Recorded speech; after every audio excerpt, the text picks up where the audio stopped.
Can call it the winter of Washington, D.C.'s discontent. The city at a virtual standstill this weekend, socked with the worst winter storm to hit the area in 90 years. When all was said and done, nearly 20 inches of snow in the district, more than 30 inches in the outlying areas.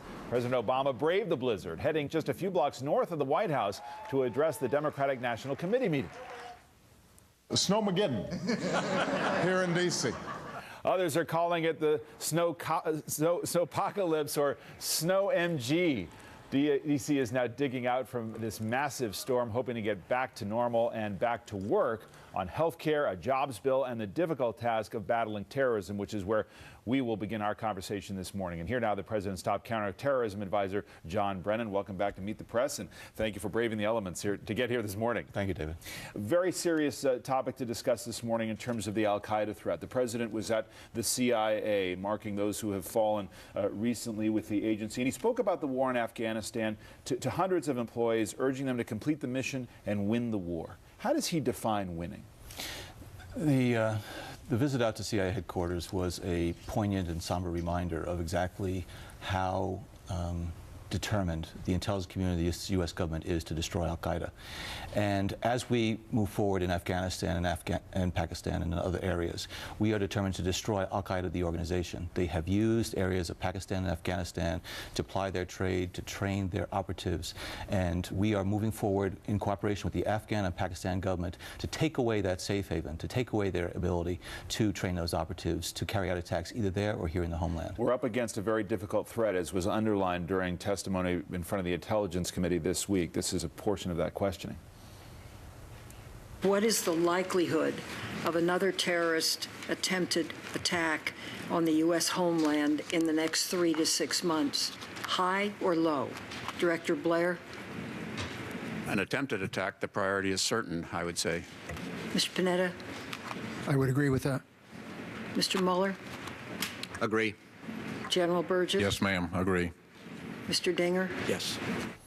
First off, what can you say about the intelligence that's behind such a specific warning like that?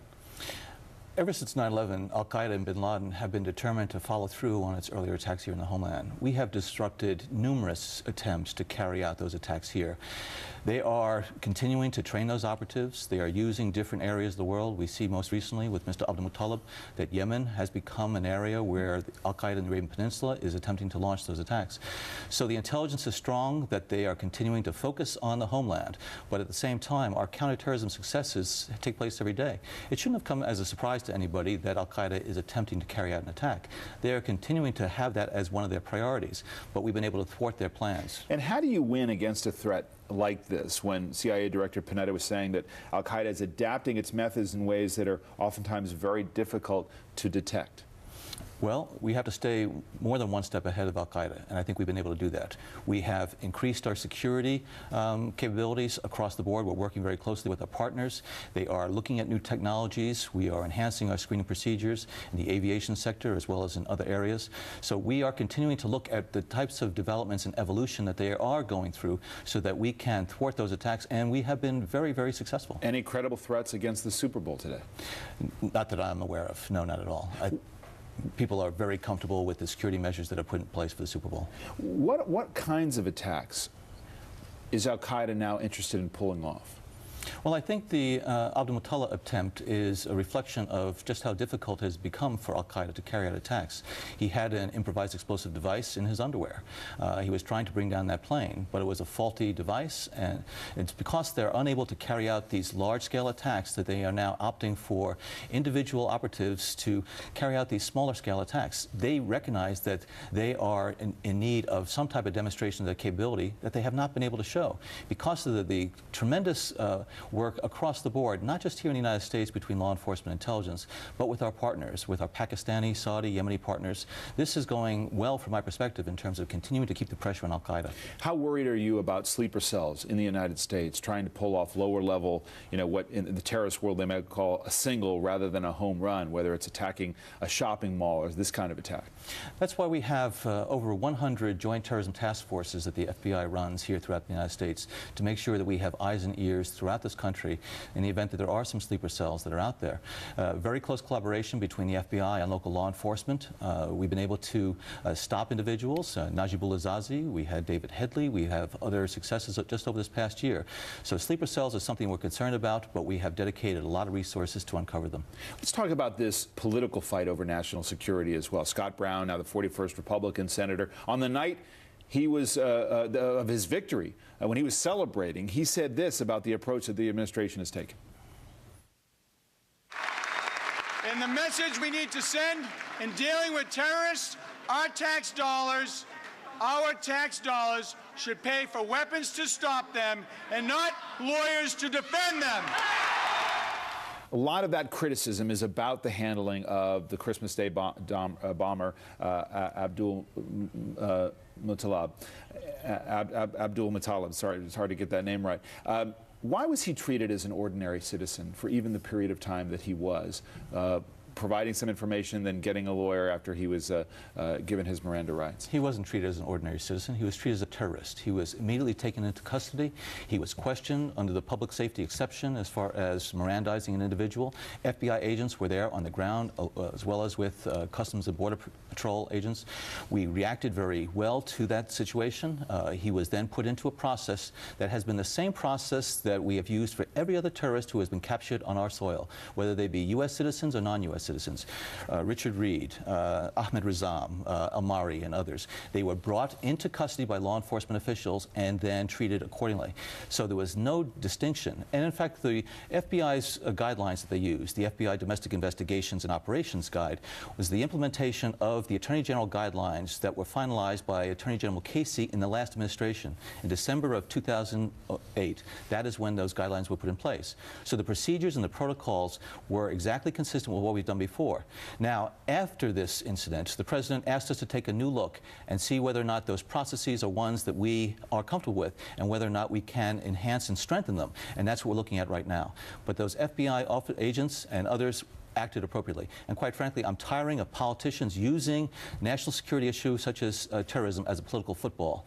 They're going out there, they're unknowing of the facts, and they're making charges and allegations that are not anchored in reality. Well, let's talk about one of those allegations. Senator Kit Bond saying that members of the Intelligence Committee were told not to talk at all about the fact that that he was now cooperating, that he was speaking to the FBI, and then it gets leaked out to the press after that, saying that the administration was responsible for leaking classified data that they were told to keep under wraps. Again, inconsistent with the facts. Senator Bond and other senior members of Congress were briefed on Monday about Abdul Muttalib's cooperation. They were told about the fact of that cooperation as well as some information that he was sharing. During the subsequent day in the hearing, it unfortunately came out that that intelligence was starting to flow from Mr. Abdul Muttalib. The press was all on it. This network went out right away and reported that.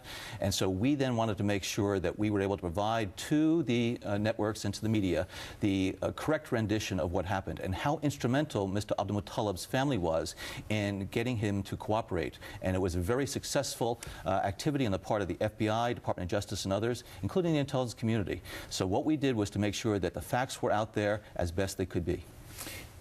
To those that say you have not shared enough information about how you intended to handle him, you say what?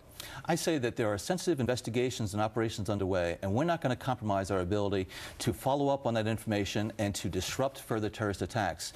And there have been instances when information has been shared with the Hill when we see it in the media the next day. And we have to be very circumspect as far as what information is going to be shared. The premium that this president puts on the work of the intelligence and law enforcement community is to disrupt future attacks and to protect the American people. When you briefed some Republicans about how he was going to be treated, were they on board with the administration's decisions? On Christmas night, I called a number of senior members of Congress. I spoke to Senators McConnell and Bond. I spoke to Representative Boehner and Hoekstra. I explained to them that he was in FBI custody, that Mr. Abdul Muttalib was in fact talking, that he was cooperating at that point. They knew that in FBI custody means that there's a process then you follow as far as Mirandizing and presenting him in front of a magistrate. None of those individuals raised any concerns with me at that point. They didn't say, is he going into military custody? Is he going to be Mirandized? They were very appreciative of the information. We told them we'd keep them informed, and that's what we did. So there's been quite a bit of an outcry after the fact where, again, I'm just very concerned on the behalf of the counterterrorism professionals throughout our government that politicians continue to make this a political football and are using it for whatever political or partisan purposes. Whether they be Democrats or Republicans. In the last administration, Democrats, I felt, were speaking incorrectly about the progress that we were making on the terrorism front. Same thing is true today. And I think those counterterrorism professionals deserve the support of our Congress, and rather than second-guessing what they're doing on the ground with a 500-mile screwdriver from Washington to Detroit, I think they have to have confidence in the knowledge and the experience of these counterterrorism professionals. And through that questioning that's now going on, what are you learning about al-Qaeda specifically in Yemen? We have known for a while that al-Qaeda in the Arabian Peninsula, which was a merger of al-Qaeda in Yemen and Saudi Arabia, had a number of senior operatives and individuals who were associated with Osama bin Laden in the past. Their focus had been on carrying out attacks in Yemen against our embassy about a year and a half ago, in Saudi Arabia, an attempted assassination against the senior counterterrorism official within the Saudi government. And that's where their focus was. What we are now learning is that they have been determined, because of individuals who have been speaking out, Mr. Al-Awlaki and others, focusing on trying to carry out those attacks in the West, including in the homeland here. And we have had excellent cooperation from the Yemeni government. We're continuing to work very closely, and we believe we're now ahead of this curve. Let me spend a couple of minutes on the proposed trial, civilian trial of 9/11 mastermind Khalid Sheikh Mohammed. If it's not going to be in New York, then where? First of all, we have to remember that the priority is to bring this murderer to justice. That is what the victims of 9/11 and their families deserve. Clearly, we have to take into account the concerns that have been expressed by the state and the city of New York, as well as the sentiments of the Congress. But we are determined to bring him to justice. We are working with those individuals within Congress who are responsibly dealing with the situation, so that we can find the venue and making sure that we're able to move forward as quickly as possible, because this individual deserves the full weight of American justice. The Attorney General has said failure is not an option in this case. Do you have any doubt in your mind that he will ultimately be executed by the United States? I have no doubt that the American justice system will prevail, despite the claims and the criticisms of a lot of folks, including in Congress, that our judicial system is unable to handle these terrorists. I believe that our system of justice here is strong, and I'm not going to give al-Qaeda the victory of being able to overturn our system of jurisprudence here that is anchored in our Constitution and reflects our values as a people. But are you confident he'll actually be executed? I'm confident that he's going to have the full weight of American justice. But is he getting all the due process? If the Attorney General says failure isn't an option, other White House officials have said he'll be executed, is this really the shining example of American jurisprudence? It's going to be the shining example when he is brought to justice, and I'm convinced and confident that Mr. Khalid Sheikh Mohammed is going to meet his day in justice and before his maker. In my remaining couple of minutes, I want to ask you about China and the espionage threat. China's got a very robust espionage program against the United States. We've seen what's taken place between Google pulling up stakes from the country. Dennis Blair, the Director of National Intelligence, said the attack on Google's servers from inside China were a wake-up call. He's warned about a cyber Pearl Harbor. How serious is this threat from China? The threats and the vulnerabilities within the cyber domain are serious and significant. That's why President Obama has made it a primary focus of this administration. We now have a cybersecurity on board within the White House, Howard Schmidt. We're looking at these issues from the standpoint of espionage from governments, from different individuals, whether they be hackers or terrorist organizations. The opportunities to create problems within the cybersphere are significant, and this government is taking steps. It's a very complex and complicated challenge, but we're working very closely with the private sector. We're working very closely with the different instruments of government, as well as our foreign partners. Is national security at risk here? National security is something that is at risk, and that's why what we're trying to do is to ensure that our networks, our government networks, our private sector networks, have the ability to withstand these attempts to hack in and to conduct activities, whether it's stealing intellectual property rights, or whether it's trying to steal government secrets, or whether it's trying to cause problems or steal one's identity. And that's why this is a shared responsibility, government, private individuals, and private sector. We will leave it there. Mr. Brennan, thank you very much, as always. Coming